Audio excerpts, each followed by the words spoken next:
अस्सलाम वालेकुम। मोहम्मद अज़हर सिद्दीक अपने प्रोग्राम मैच न्यूज़ के साथ हाज़िर है। खिदमत है 8 अगस्त 2025 और बहरिया टाउन अगर देखा जाए वो जंग एक तरह से जीत गया है और बहुत इंटेलिजेंट है। मैंने जो पिटिशन पढ़ी है, मेरे एसोसिएट्स वहाँ सुप्रीम कोर्ट में मौजूद थे, जो हेयरिंग हुई हैं काफ़ी डिटेलें ज़रा मज़ेदार है, आपके सामने वो सारी रखेंगे। ये जो रेगुलेटरी अथॉरिटी फ़ोर्स बनाई है और लोगों के साथ जुल्म कितना हो रहा है, आह लगनी है इनको, ये याद रखिएगा। और इलेक्शन कमीशन का दोहरा मेयार बड़ा वाज़ेह तौर पर सामने आ गया है, वो कोई डाउट नहीं रह गया। सबसे पहले तो आपके सामने रखते हैं, उमर अयूब को नाअहली के बाद अपोजिशन लीडर का ओहदा खाली करार दे दिया गया और नाम तलब कर लिए। अच्छा, शायद भूल गए हैं, पेशावर हाई कोर्ट सस्पेंड कर चुकी है नाअहली का फ़ैसला, यानी इलेक्शन रोक चुकी है, इलेक्शन रोक चुकी है नाअहली का। तो जब तक आप अपील फ़ाइल नहीं करते हैं, अपील में सस्पेंशन नहीं होती है या नाअहली नहीं काटी जाती है, तब तक ये मामले ऐसे ही कुछ शक्ल में रहेंगे। यानी ये सिर्फ ये क्लियर कर दूँ, यानी ऐसा ना महसूस हो कि नहीं, जो बात बड़ी वाज़ेह है, अपील जब आप फ़ाइल करेंगे, अपील में जब सस्पेंशन हो जाएगी, सज़ा भी सस्पेंड हो जाए और कन्विक्शन भी सस्पेंड हो जाए, तो फिर नाअहली आपकी रुकती है। अभी तो ना आप असेंबली में नहीं जा सकते, आप इलेक्शन आपका इलेक्शन ज़िमनी इलेक्शन है वो रुक गया, वो इसमें कोई शक नहीं है, वो रुक गया। ज़रा ये क्लैरिटी बड़ी ज़रूरी थी, बहुत से लोगों का सवाल था, ताकि मैं आप पर पेशावर हाई कोर्ट ने मुअत्तल क्या किया, जो इलेक्शन शेड्यूल या बाकी चीज़ें हैं वो सारा मामला जो है ना वो मुअत्तल किया है। आज बहरिया टाउन की एक बड़ी जीत मैं जो कि सारा मामला देखा, मैंने एक एक चीज़ देखी। इसमें ज़ैन मलिक ने श्योरिटी के तौर पर आए, कुछ प्रॉपर्टीज़ हैं, कोई 9 के करीब प्रॉपर्टीज़ हैं, वो मॉर्गेज की प्ली बार्गेन किया। ये ग़ालिबन 2020 की बात है।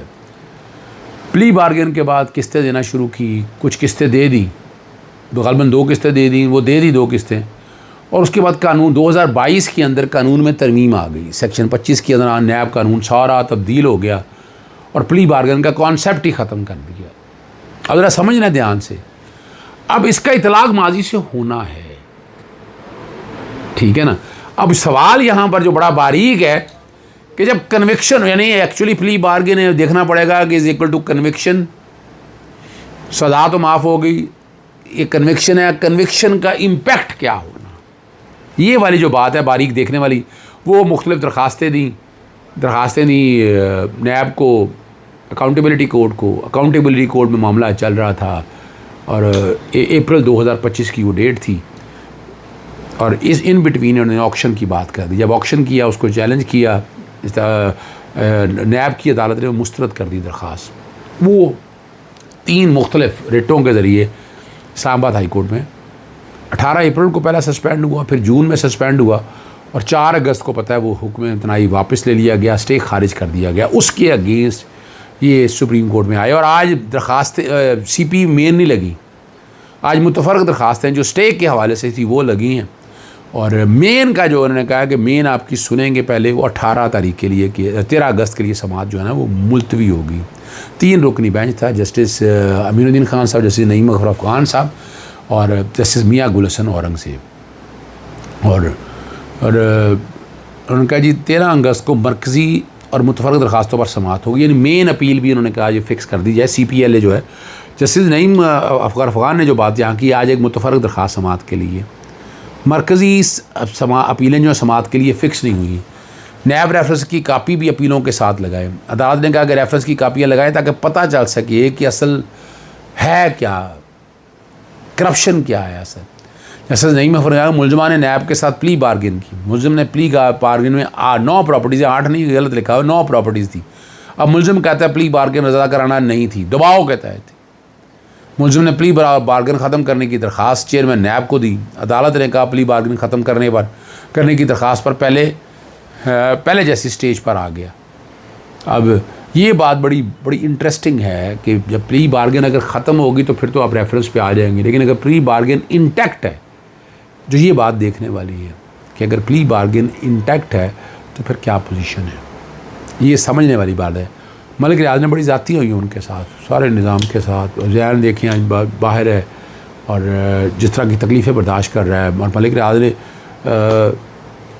ये जो मामला सारे चल रहे हैं, इससे नज़र तो एक यही आ रहा है कि आप दबाव इतना डालेंगे फिर वो बातें हो रही हैं कि जिन्होंने प्रॉपर्टीज़ ख़रीदी हैं वो कौन लोग हैं, वो सवाल आ रहा है बड़ा। वो कहीं कह रहा है कि इस्टेब्लिशमेंट के जानने वाले लोग हैं। आज़ाद चैनल के हवाले से बात आ रहा है कि उनके CEO हैं। पता नहीं ये कहानी क्या है, सच बात जो सामने नाम तो भी बाद में आएंगे, लेकिन ये बातें सारी हो रही हैं। तो इसलिए अब तक ये सारी बातें आपके नॉलेज में रखनी ज़रूरी है।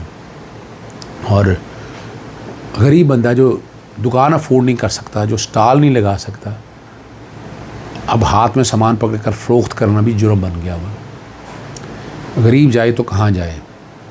जब पैरा फोर्स के बारे में ये मशहूर था कि पैरा फोर्स तजावज़ात के ख़िलाफ़ काम करेगी, मगर लग रहा है पीरा फोर्स की बात हो रही है, जैसे इसके चुन के गरीबों की ज़िंदगी अजीरन करने के लिए बनाया गया। अब हम पहले से इस मनहूस की मारी हुई मुसल्लत और इस फसूदा निज़ाम में उकताए हुए महंगाई, बेरोज़गारी, माशी इस्तेसाल में ला कर रख दिया और मुसल्लत कर दिया और गरीबों पर जुल्म करवा रहे हैं। जान बूझ कर बांग्लादेश की ऐसी कैफियत पैदा की जा रही है। वैसे तो नाकामी है इस गवर्नमेंट की, जो लाए हैं नहीं लाए, जिस तरह भी लाए हैं, ये हुकूमत तो चल ही नहीं रही। जो सच्ची बात है, बता दे कहाँ चल रही, हमें आप बता सकते हैं, आप बताएं चल रही है। मैं तो नहीं देख रहा कोई चल रही है। करप्शन, मैं आज से थोड़ा मैं 3.5 साल से छोड़ डाल रहा हूँ, बताएं करप्शन ख़त्म हुई है यहाँ पर? अब तो ख्वाजा आसिफ ने बात कर दी, मालिक ने कर दी, अंसार अब्बासी ने कर दिया, बहुत से लोगों ने बातें बहुत सी कर दी हुई। अच्छा, इलेक्शन कमीशन का दोहरा मेयार मैं आपके सामने रख चुका हूँ। पहले तो मैंने ये सारा आपके सामने रख दिया और इस्टेब्लिशमेंट की तरफ से उसके नुमाइंदे के तौर पर तो नहीं मैं कहता, लेकिन हमारे दोस्त हैं हाफिज़ एहसान अहमद खोखर एडवोकेट, और वो कहते हैं कि आइन के आर्टिकल 63 के मुताबिक स्पीकर 30 दिन तक नाअहली के रेफरेंस को रोक सकता है। फिर इलेक्शन कमीशन के पास भी फैसला करने का 90 दिन का वक्त है। यानी ऑटोमेटिक डिस्क्वालिफिकेशन, ऑटोमेटिक डिस्क्वालिफिकेशन नहीं। फ़ैसले सारे मैंने भी पढ़े हैं, उन फैसलों के अंदर भी ऐसी ना इलेक्शन कमीशन फरीक था इन सारे मामलात में। तो ये जो कुछ भी हुआ सारा कुछ अब आपके सामने है। ये बड़ा तकलीफ़ दे बातें हैं, सारी समझने वाली बातें हैं। अगर आप समझेंगे तो आपको बड़ी आसानी रहेगी, वरना ये निज़ाम बड़ा ख़तरनाक निज़ाम है।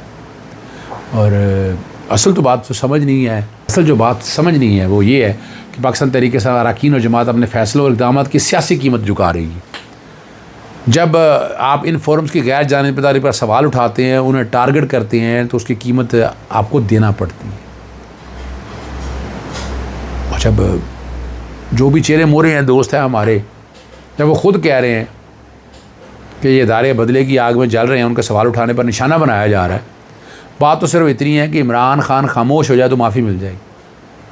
प्रेस कॉन्फ्रेंस करने पर मुकदमा नहीं होता, टीवी चैनल पर जाना नहीं होता, और एक दिन भी अदालत नहीं पेश होते। मसला तो फिर किसी बादशाह की अना का है, वो उसके सामने झुक नहीं रहे। अब जाहिद गिशकोरी ने जो ख़बर दी है वो बड़ी एक तकलीफ़ बात है। उन्होंने कहा जी बड़ी क्रेडिबल सोर्स है, उनके मुताबिक 58,000 पाकिस्तान के 57 ममालिक में असासों का डाटा मिला है। अब उसकी मालियत $8 अरब बता रहे हैं, और बता रहे हैं उसमें से 750 सरकारी अफसरान बेशमूल सर्विंग रिटायर्ड शामिल है जिन्होंने दोहरी शहरियत हासिल की है। 56 सियासतदान हैं, उनमें से 24 मेंबर पार्लियामेंटेरियन हैं, और 8 अभी भी पार्लियामेंट के मेंबर, और 37,000 पाकिस्तानी हैं जिन्होंने अपनी शहरियत छोड़ी है। 7,000 पाकिस्तानी पिछले 15 सालों में दुबई में प्रॉपर्टीज़ बनाई हैं। अब इस शुमारियात से कतई नज़र अगर आप एक तरफ जाएँ तो बात है, हमें इतने बड़े पैमाने पर ये सारा कुछ मंजर-ए-आम पाने पर क्यों आ रहे हैं? करप्शन तो एक मिली भगत में जो बात क्या हुआ करती है, और इकबाल संघेड़ा की करप्शन आई, उसके पुराने केसेस भी खुले, लेकिन करप्शन के ये स्कैंडल सिर्फ सिविलियन नहीं कि क्यों सामने आ रहे हैं, और उस वक्त सामने आ रहे हैं। ठीक है ना जी, और बड़ा अहम मामला है ये, अब बात समझने वाली बात है। हालांकि chief of the army staff की मुद्दत में नवंबर में अगर ख़त्म हो रही है तो वो 5 साल का हो चुका है। गवर्नमेंट एक नोटिफिकेशन के ज़रिए बढ़ा सकती है। बहुत से मामला सामने आ रहे हैं, तो बहुत सी चीज़ें भी सामने आ रही। मैं अभी कहानियाँ कोई नहीं, मैं इशारतन बात कर रहा हूँ, आप समझ जाएँ। सिविलियन पकड़े जा रहे हैं, मगर एस्टैब्लिशमेंट की तरफ ये रास्ता खुलता है, और नाके लगे तो आगे जा भी नहीं सकता। इन सब पर बड़ी कांट छांट होगी, और नए लोग आएंगे जिनको एस्टैब्लिशमेंट के लिए कंट्रोल करना आसान होगा। इनका दूसरा रास्ता 27वीं आइनी तरमीम की जाता है, और आइनी तरमीम मकसूद हुई तो नून लीग और पीपल्स पार्टी की हलक से भी निकाल ली जाएगी। अब बेरोड को पता है कि चीज़ें भी वक्त बदल सकती हैं, इसलिए मुल्क नहीं चल सकता। जितना लूट सकते हो, जो मैं करप्ट ब्यूरोक्रेट्स की बात कर रहा हूँ, सबकी बात नहीं कर रहा। मुल्क से निकालो, बाहर में जाओ, बात सही है। मेरे पास भी अगर ऑप्शन हो, मैं तो हम तो पाकिस्तान में रखी हुई हैं, तो मैं भी यही करता अगर मैं ब्यूरोक्रेट होता, इस तरह का करप्ट की बात हो रही है। ज़्यादा चाहता हूँ। अस्सलाम वालेकुम, अल्लाह हाफ़िज़, पाकिस्तान जिंदाबाद।